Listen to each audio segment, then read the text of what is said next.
Check it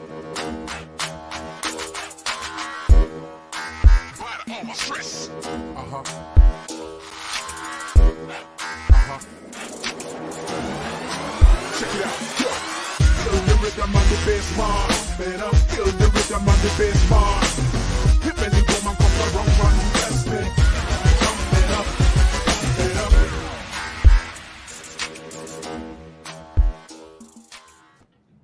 Hey y'all, it's me, Adisa, and today I am the virtuous hoe. I go by many titles. Sometimes I'm the alpha empath, but today for this show, I am the virtuous hoe. That's who I am. And I have with me tonight Omar. Y'all see him over there drinking on his cognac? I don't know if that's cognac, but it smells like it's cognac. And I can't smell it, but that's what it smells like to me, okay? And tonight we're going to be talking about the traps that ignorant ass, foolish ass men fall into with women. Now listen, Omar is going to be talking about all the shit that we do. You know, when we be in our toxic stages, because listen, we can't always be virtuous hoes. We can't always be that. I know that every man wants that, but we can't always be that. So today he's gonna be talking about the traps. Like he gonna be spilling the tea, y'all, because we be thinking that these men is stupid and they don't know. But when they get older, they do be knowing. It's just when you catch them when they're young, they don't know. And like young for a man, like Omar, when does his frontal lobe close? Is it like 52 that when it closed? It depends on the man. Okay, like y'all, sometimes the top part of their brain, it ain't fully developed. It can close early, it can close late. So Right. We don't know. Like you don't know. Like you might need to check and see if it's a soft spot still up there. Okay, because some of these things that be going on. Now we love men on this show. I'm just talking like this because this is my brother, and he loves me, and he know that because I love men, I can talk all that shit about them. But I'm telling y'all, when y'all men sleep, go ahead and touch around his front part to see if his frontal lobe is all the way closed. Because if it's not all the way closed, that's gonna explain his tendency towards retardation. Okay, so Omar, go ahead and somebody hit a star. Somebody hit a star when I talked about that retardation. They being messy. Okay, but Omar, let's talk about when do men fall in these traps, and let's talk about some of the top five that men fall into. What one did you fall into? What was the first one that you fell into? I was 13 when I lost my virginity. So yeah, it's on my 13th birthday. So yeah, as a family friend. She actually we were the same age. But she was a little bit more experienced than me. And, at 13. Oh yeah, she was a little bit more experienced. Like she was, but she was. You know how those girls look grown for their age? Yeah, she developed early. She developed early, so therefore she was messing around with older boys. But you wasn't older, Omar. You were the same age. No, I wasn't older. I'm talking about before me. Oh. So yeah. Okay. So how was she a trap? That wasn't like, was that something that she was like, ooh, I want that? Like, how was it a trap? It's a trap because you got to remember, with sex comes responsibility. So a lot of men don't realize that, and especially at a young age. And so the trap is that when you get that first taste, it's a high, it's like a drug, and it's a feeling that you've never had before.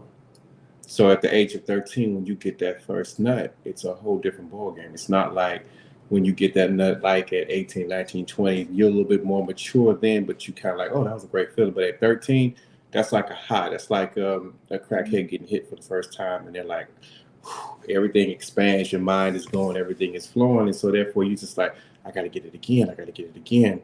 And you're chasing that, and you're not realizing by chasing that one thing, you're actually blocking out your future. You're blocking out certain relationships because it's not just one hit, it becomes an addiction. Because now you're searching for that feeling again. So that's how boys begin to masturbate, and they don't know because, of course, they want that feeling again. So it starts out like that. It starts out with a young man getting it at a very young age and not knowing that that is actually going to be his downfall, his demise, because you're chasing a woman because a woman's what gave you that feeling. So let's talk on the flip side of that for a woman.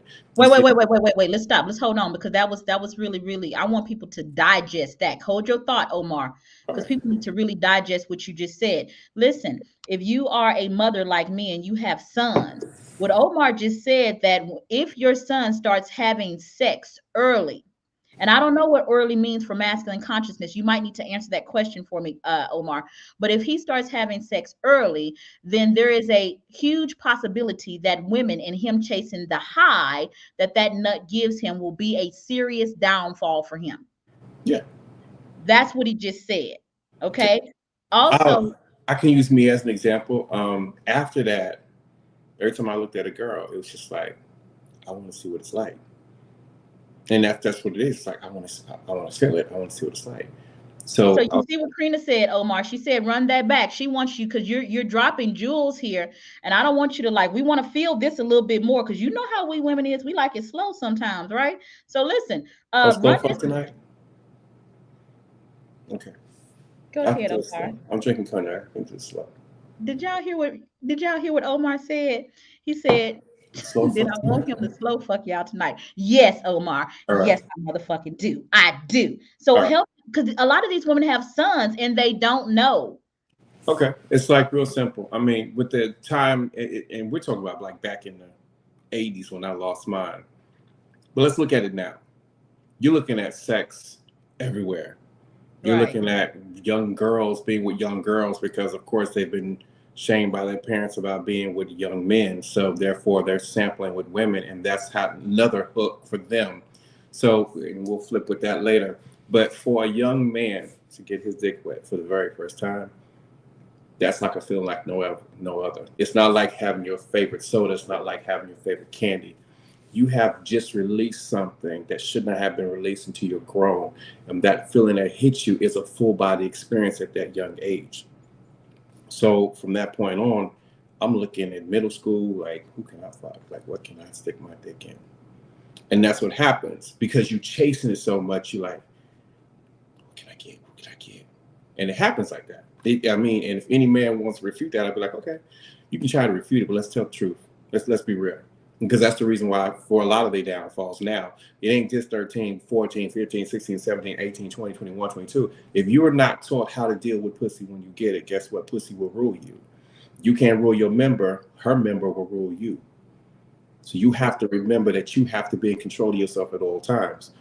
And see, we're not taught to govern ourselves as young men. See, when we teach our kids how to govern themselves around women and not look at them as objectified through rap music, through videos, through books, magazines that showing half women, booties all out and all. When we start to really change the vision, then okay. You start changing the movies, then okay, because the 100 Black men have a really good motto: what they see is what they'll be. So when you look at the last 20, 30, 40, 50 years of rap music, of movies, it glorifies sexualizing the woman. So when it starts to glorify sexualizing the woman, you got to look at how these guys go after women. They look at them as objects. They don't look at them as actually beneficial people. How many movies have you seen? No matter of fact, how many movies have you seen besides the Huxtables, besides Martin, besides the Jeffersons that actually showed something dealing with what a marriage front should look like, what a family front should look like? Hold on, Omar. I don't want you to go too fast here, okay? I'll slow down. Let me process this a little bit more. It's just a tip right now. I'm not gonna start with you. You is not gonna play with me on here, Omar. Okay. So listen, you guys, we just gonna deal with the tip, just like Omar said. We're just dealing with the tip, okay? Just like the head, okay? Every woman has heard that. Come on, just the tip. Okay. Man, right. We're trying to give it all to me. Like slow that shit down a little bit. Okay. So listen, Omar just touched on some really, really great things here. But what I need to know for all of these people, that have sons, what age do you believe, Omar, that a man is capable of dealing with the vagina or the dragon and not being devoured by it without him losing, especially in our culture where there is no father because his ass is still in control by the fucking vagina? Like what age do you think that he is cognizant enough to even deal with that? I would say 25.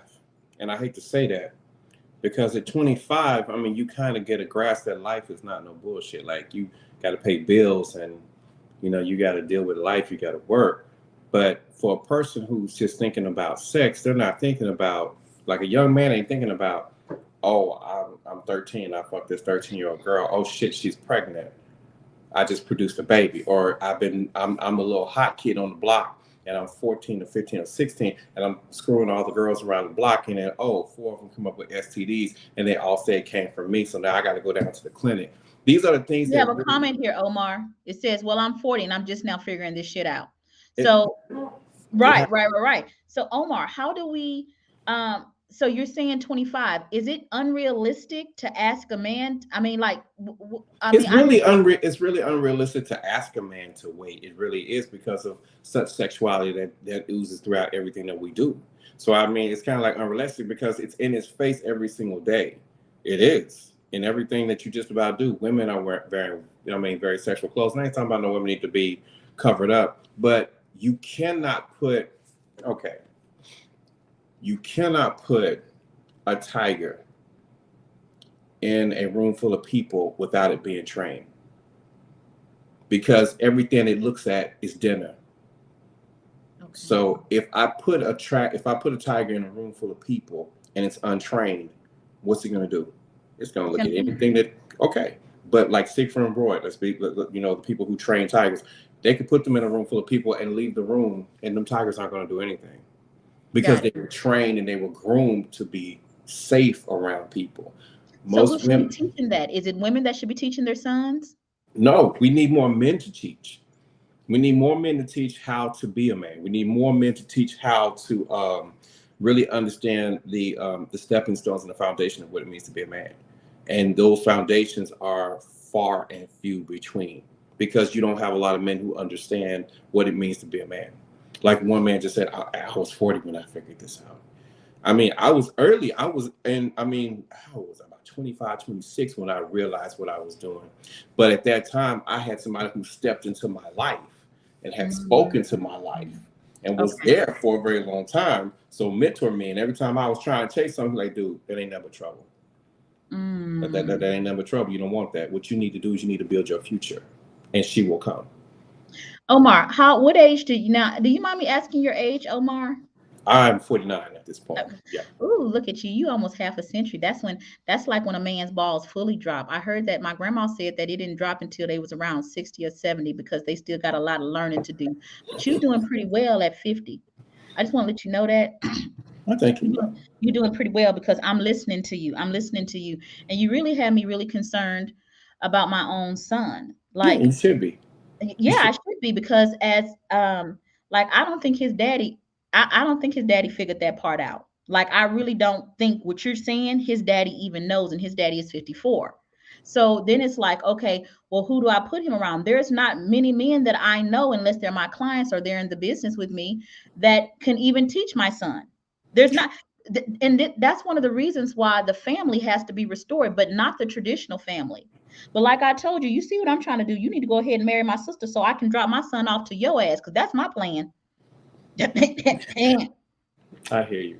You hear me. You ain't hearing me. Let's get in this work. Quit playing. Let's get into this work. Okay. He don't want me telling his business. Get into this work right now. Okay, fine. I'm gonna get into the work. Let's go back to what some of the people said.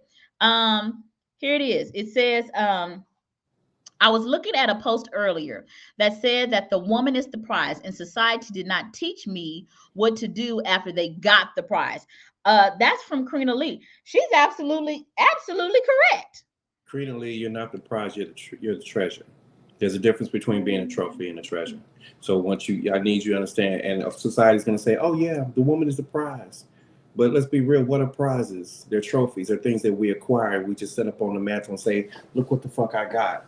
You don't want to be, look at the fuck I got. You want to be that one where they say, dude, I got to go home because I got a woman at home. Dude, I'm going to hang with y'all for a little bit, but if she calls, if she texts, I'm out this piece. So I like that. Here we have a message from Josh. He says, Yaqueen is going to have strong, good men in his life. You absolutely right, because Josh, I have you in my life. I'm so thankful for you. So thankful for you. Afia Jenkins says, do you not feel a woman teaches a man how to treat a woman, but a man teaches a boy how to be a man? It's kind of a catch-22, because you do have some mothers that do understand what the role of a man is. and they do have that hard love where they do teach their sons how to be men. But to answer her question, do I feel a woman teaches a man how to treat a woman? Yes, because here's the deal. We got to look at it this way.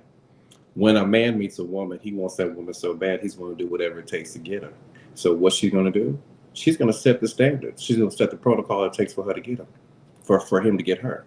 So if in fact women do not start setting standards or raising the standards or setting a protocol on them being a treasure, not just a trophy, then it changes. Because now besides a man saying, oh, I got 6 figures in a job, nigga, I don't give a fuck. Are you spiritual? Nigga, I don't give a fuck. Are you stable? You know, like Kenny Lattimore, for you, I give a lifetime of stability. Okay, let's talk about stability. Are you stable in your finances? Are you stable in your faith? Are you stable in your sex life? Are you stable in your manhood? Are you stable in your job? Are you stable in knowing how to move within a room full of vultures? Are you stable in being you? Can you stand true to who you are? Can you stand stable in that throughout the test of time? Did you see this comment by, we have a gentleman comment here, and it says, there isn't a man who has it all without flaws. Brother Malcolm has the Honorable Elijah Muhammad, yet they split due to how he treated those young women. Perhaps it takes a cachet of men to teach younger men. Instead of just a father figure, maybe he's saying maybe it takes more than just one man. Because I'm sure there's men that have had fathers but still haven't figured out, because these men do not know. I would say you need mentors, yeah. But here's the thing. If we're going to do that, if we're going to have a plethora of people pouring into this young man's life, everybody needs to bring something different. No one needs to bring anything the same.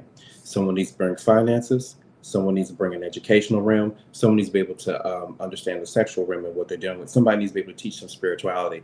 All these men that are pouring into this one man's life, they need to be able to pour from a point of expertise that they really understand fully what they're pouring into this child. Because you got to remember, a child is downloading everything that you say, everything that you do, and everything that you are. So if you're a man pouring into this person's life, he's not only listening, he's watching, he's learning, he's evolving. And by 8, he has a worldview of what it is that he thinks the world is all about. So if you put, like they say, you can take whatchamacallit out the ghetto, but you can't take the ghetto out the whatchamacallit. You know you talking about the hoe? Is that what you're talking about, John? You can't take the nick. Oh, that's what. Oh, yeah, the N word. Oh, I'm sorry. Yeah. Let's get into another trap. Okay. Another trap, and this is a trap that I have seen, and it's like an age-old trap. I would have thought men would have caught on by now, but it don't seem like they catch on. I mean, kind of, yeah. Okay, but here's the trap. Dude has unprotected sex. Mm-hmm. Gets somebody pregnant. Mm-hmm. And then all of a sudden they want to become honorable and do the right thing. They want to do the right thing. And they say, you know what? I'm going to make a family out of this shit. I'm going to make a family out of this shit. They don't know what in the fuck they doing. So then they go and try to shack or get married or something like that. And then 2 years down the line, they got 3 more children with this woman when they knew at goddamn day one that shit wasn't going to work. But now they can't, it's hard for them to develop themselves because now they got 3 children, they're divorced, they got child support. Let's throw on top of that they might be a black man, okay? It's like, how can you discover all that you're supposed to be because you tried to become a man before you were ready to become a man, but that's because you was doing man-ass shit. Like that's a serious trap that is like trapping so many black men. It is. And it's because they're trying to do the right thing. It like, is. what would you advise for that? Because it's like you made your bed, lie in it. First of all, I would tell them before they got married, you need to go seek counseling together. You know, if you got this chick pregnant, you know, you really trying to make it work and she's down to make it work, both of you need to look at counseling before you start talking about, because you may not be compatible. And if you're not compatible, if you're compatible in the bedroom only lasts as long as you're compatible upstairs. So you got to remember that too. So if you're going to be compatible with this person, that means you have to really, you need to really unhinge who you think you are and open up and allow somebody to pour into both of you at the same time, where you guys can learn from your past mistakes, learn what type of generational things that you were taught, learn how to break things. Because people say, oh, my marriage didn't last because generational curses. Wrong. We got too much damn technology going on to talk about generational curses, and I'm tired of that being the crutch. You make the choices that you want to make. Just like the woman chooses to be with you and you choose to be with her, you two together should be able to choose the type of destiny that you want to arrive at the end of the day. Oh, I absolutely love that. I absolutely love that. So let's make sure that they really, really heard that. So a man out here, you know, living his best life, he gets a woman pregnant. He gets a woman pregnant. She wants to keep the baby. He decides to make a go out of it and try to keep his family, stay married, or do whatever it is he wants to do because he wants to do right by this woman. I I feel the nobility in that. I really, really do. But what Omar said was, okay, the first thing that should happen is y'all need to sit down and do some type of marital counseling because you may not be compatible. You may Mhm. not be compatible. But Omar, it's still like even if you find out you're not compatible because there's a baby there and there is a pressure. Isn't there a pressure on men? I mean, I don't know. I don't have a penis. I put you like this: we put our own pressure on there. If he is diehard set on making this man and making this woman a wife, See, you heard what Jonathan just said. He says we're taught in church. You got her pregnant, you need to marry her. yeah, church thinking is wrong. Sorry, it's not. Church thinking has nothing to do with relationships. There's nothing about relationships in the Bible, so we're not going to go there with that. We're talking about real life stuff, and I hate to say it that way, but how many problems have we started talking about solving when it comes to marriage? The church has the highest divorce rate than any other religion as it is. So if we're going to talk about principles and concepts, we really need to bring in some experts that can teach these pastors to teach our people how to do the right thing. Because just because it's a quote or something that sounds good as a soundbite does not mean it's good for your life. And we have to learn this. This is one thing that Black people need to unlearn. This is one thing that people need to unlearn. The church is not the end all be all when it comes to education. So I know that in the church, and I'm not saying that he was saying that on purpose, or I'm not saying that he was saying it as law, but you have a lot of people who go by that. And that's why you have a lot of divorces, because you have uncompatible people who were together because I'm doing it because I'm trying to do right in the sight of God. But God didn't make this choice. You made this choice. God doesn't mail in earthly affairs to where you're making these bad decisions. That's on you. I love that. I absolutely love that. So, if this was my son, and I gave now I didn't give the advice like you gave the advice. The way you gave it was so beautiful. I The do way like you gave it was so beautiful. That's not what I said. I said, listen, you know you don't want to be with this woman. Go ahead and pay your child support, and we're gonna have this baby every other weekend, and we gonna do right by you. That's what I said. Now that was not the solution. But that. my fear was my son would get married at such a young age to a woman that I knew that he wasn't compatible with. But because I had raised him on Christian values, I had taught him that he had to marry her. And when I saw that to be a problem, I was like, oh my God, if my son marries this woman, his whole life about to be ruined. So I didn't yeah, I fought against that. I did not do it. I wish I had maybe a man around that could have explained it like you, but I was just so concerned that my son's potential would be flushed down the toilet because he would be put in a situation that he was not ready to be in. I couldn't, yeah, I fucked that shit up, but I got him out of the situation. So no But trap for my we don't know though. That's what I'm saying. Let's be clear. When it comes down to finances, when it comes down to really understanding leadership, when it comes to understanding social and political circles, Christianity is not the end. That's not where we need to be learning this stuff at. And this is where we fall short because we're going off the thought process of a one man and on his ideology. And you got to remember, I'm not saying now, but a lot of pastors growing up, a lot of pastors from back in the day were not educated. A lot of them were not college educated. A lot of them did not understand the political arena. A lot of them did not understand business. So therefore, they set the tone of whatever they thought. That's what they said. And it might not have been 100% correct because they might have woke up that morning and said, I'm going to preach a sermon on a feel-good message. And that feel-good message is not it's not the end all be all. You know, you have to have something of pillars of to stand on. Yeah, you have to have a system that works. You know? I like that. I like that a lot. Omar, so let's name another trap. That one that you just stated, or that I just stated, that one was actually really, really good. Marriage is not the answer. Ooh, it hurts me to even say that. Like, seriously, it hurts my feelings to say that. But marriage is not the answer because you got pregnant. Well, marriage is not the final destination to anything and everything. And that's It's what we're not. talking throughout church. It's not. When it comes down to connecting with a person, we have to learn how to talk in ways that are in depth and not just substance. I mean, not just surface. And unfortunately, religion touches on a lot of surface stuff. It It does. doesn't really deal with your spirituality down deep. It doesn't deal with, why you were here before, like the Acacia records and like that's spiritual. Yeah, I'm there. All the spirituality we talking about, like those type of things. We're talking about astral plane and things like that. People don't know about all this stuff because they were taught that it was taboo. Like they don't know that astrology was the first religion. They don't understand these things, and until you understand, now, I'm a very firm believer, like you talk about Malcolm X. Malcolm X also said, don't you get into anything that you don't 100% fully understand and comprehend before you get into it, and you want to get out there and start talking about it. So I love that. I love that.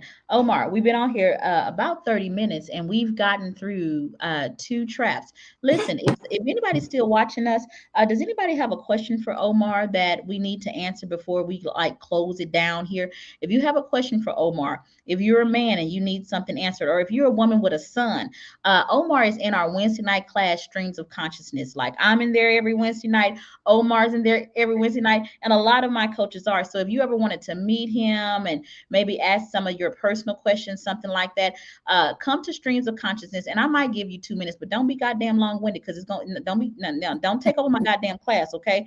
But I'll give you 2 minutes. Two, one, two. That's it, okay? And you can ask him those questions along with some of our other coaches. If you want to come to Streams of Consciousness, all you need to put on this post is put golden ticket. Put golden ticket and you can come up there and visit us. But if nobody wrote another question, we're gonna go ahead and bid you guys adieu.